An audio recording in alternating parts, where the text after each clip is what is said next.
നമസ്കാരം, എല്ലാവർക്കും എൻ്റെ ഈ പുതിയ വീഡിയോയിലേക്ക് സ്വാഗതം. ഇന്ന് നമ്മൾ ഉണ്ടാക്കാൻ പോകുന്നത് തട്ടുകൾ ഉണ്ടാക്കുന്ന ചമ്മന്തിയാണ്. അതെങ്ങനെ നമുക്ക് വീട്ടിൽ ഉണ്ടാക്കാം എന്നതാണ്.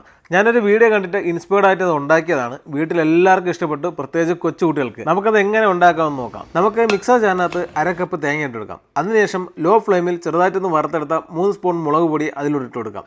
അതിലേക്ക് കുറച്ച് ഇഞ്ചി കട്ട് ചെയ്തതും 1/2 ടീസ്പൂൺ ഉപ്പും കൂടി ഇട്ട് കൊടുക്കുക. എന്നിട്ട് 1 ഗ്ലാസ് വെള്ളവും ഒഴിച്ച് ഒന്ന് നമുക്ക് മിക്സിയിൽ അടിച്ചെടുക്കാം. പാനിൽ എണ്ണ ചൂടായതിനു ശേഷം നമുക്ക് കുറച്ച് കടുക് ഇട്ട് കൊടുക്കാം. അതിനുശേഷം 2 ചെറിയ ഉള്ളി അരിഞ്ഞു വെച്ചത് അതിലോട്ട് ഇട്ട് കൊടുത്ത് ഒന്ന് വഴറ്റി എടുക്കേണ്ടതാണ്. ഒരു ഗോൾഡൻ ബ്രൗൺ കളർ ആവുന്നവരെ ചെറുതായിട്ടൊന്ന് വഴറ്റി കൊടുക്കുക. അതിനുശേഷം വറ്റൽമുളക് മുറിച്ച് അതിലോട്ട് ഇട്ട് കൊടുക്കുക.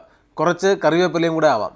എല്ലാം കൂടെ ഒന്ന് മിക്സ് ചെയ്തെടുത്തതിന് ശേഷം നമ്മൾ അരച്ച് വെച്ചിരുന്ന അരപ്പുണ്ടല്ലോ, അതിനെ അതിലോട്ട് അങ്ങ് ഒഴിച്ചു കൊടുക്കുക. 1 കപ്പ് വെള്ളം കൂടെ ഒഴിച്ച് കൊടുത്തിട്ട് നന്നായിട്ടൊന്ന് ഇളക്കുക. ഉപ്പ് പാകത്തിനൊന്ന് നോക്കുക, ഇല്ലെങ്കിൽ ഉപ്പ് ആവശ്യത്തിന് ഇട്ട് കൊടുക്കുക. അതിനുശേഷം ഒന്ന് തിളച്ച് വന്നുകൊണ്ടല്ലോ, ഇതാണ് മോനെ തട്ടുകടല ചമ്മന്തി. നിങ്ങൾക്ക് ഈ വീഡിയോ ഇഷ്ടമായെങ്കിൽ ലൈക്ക്, കമൻറ്റ് ആൻഡ് ഷെയർ. ഇതേപോലെയുള്ള നല്ല കണ്ടന്റുകൾ കാണാനായിട്ട് എൻ്റെ ചാനൽ ഒന്ന് സബ്സ്ക്രൈബ് വെച്ചേക്കണേ. താങ്ക്